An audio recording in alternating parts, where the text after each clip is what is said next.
नमस्कार, मी अरविंद आठले बोलतो आहे। आज एक फार आरोग्यदायी असा एक छान सुटसुटीत आणि अत्यंत उत्तम लागणारा असा पदार्थ आपण करणार आहोत। खरं याचं शूटिंग घ्यावं असं काय आधी डोक्यात नव्हतं, त्यामुळे थोडंसं अर्धवट शूटिंग मी घेतलेलं आहे। केळीचा जो खांब असतो त्याला बनाना स्टेम म्हणतात, त्यातला मधला जो भाग असतो पांढरा, हा साधारणपणे 1.5-2 इंच व्यासाचा, 2.5 इंच व्यासाचा केळीचा खांब जेवढा जाड असेल त्याप्रमाणे तो असतो। तर तो काढायचा, त्याचे बारीक बारीक बारीक मधले एक साधारण 4 इंचाचा 3 इंचाचा जरी तुकडा तुम्ही घेतलात तरी तेवढा पुरेसा आहे। आणि तो बारीक करायचा अगदी, आणि तो उकळून हळद घालून त्या पाण्यामध्ये उकळून घ्यायचा आणि ते पाणी गाळून घ्यायचं आणि छान तो बारीक करायचा।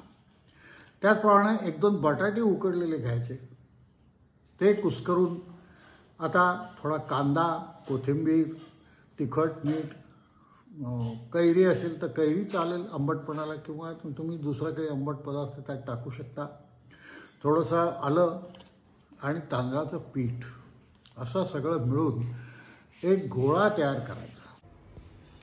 आता हा गोळा छान भिजवून ठेवलेला आहे, त्यात सगळं तिखट, मीठ, हळद, सगळं जे काही चव असतात त्या सगळ्या आपण केलेल्या आहेत। थोडंसं तेल लावून तो एक 10 मिनटं ठेवून द्यायचा आणि मग आता त्याचे छोटे छोटे गोळे बनवायचे। आपण कटलेटचे कसे बनवतो ना, चपटे असे गोल छानपैकी, एवढे साधारणपणे 8-10 होतात एवढ्या एका छोट्या तुकड्यामध्ये। हे गोळे छान तयार करायचे। पहा, त्याला काही फार मोठं स्किल लागत नाही।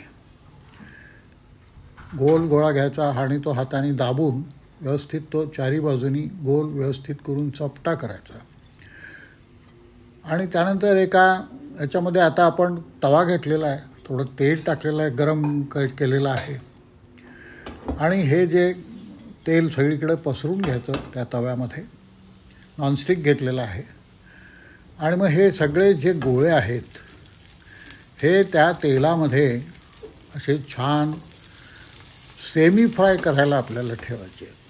जास्त तेलकट आपल्याला काही करायचं नाही आहे। केळीचं सगळं झाडच पूर्ण औषधी आहे, केळफूल औषधी आहे। केळी तर आपण आहेतच छान, काही प्रश्नच नाही। नंतर हे स्टेमसुद्धा त्याची अतिशय भाजी छान असते, औषधी आहे। आणि आता हे आपण सगळे सेमी फ्राय करायला ठेवलेले आहेत।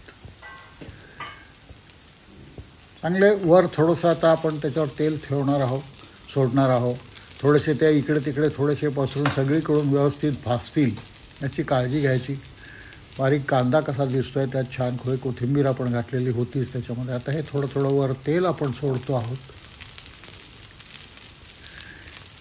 आणि त्यानंतर खालून व्यवस्थित थोडेफार हे भाजले गेले आहेत, तर आपण हे आता परतणार आहोत। उलटण्याने परता, कशाने परता हे पहा। खाली खमंग भाजले गेलेलं आहे, तो वासच सुटतो, खूप सुंदर असा खमंग वास असतो याला। हे सगळे परतून घ्यायचे।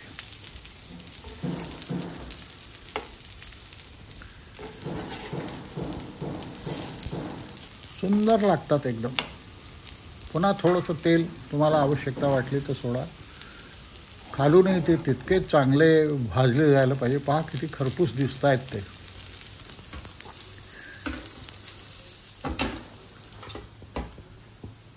पुन्हा हवं तर उलटे पालटे करा, दोन्हीकडून व्यवस्थित भाजले गेलेले आहेत याची आपण काळजी घ्यायची। सेमी फ्राय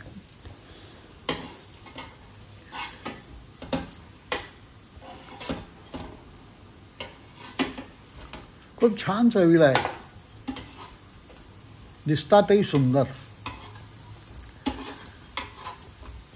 थोडं डोकं वापरलं ना तर स्वयंपाक करणं काही फार अवघड नाही, चविष्ट पदार्थ आपण खाऊ शकतो।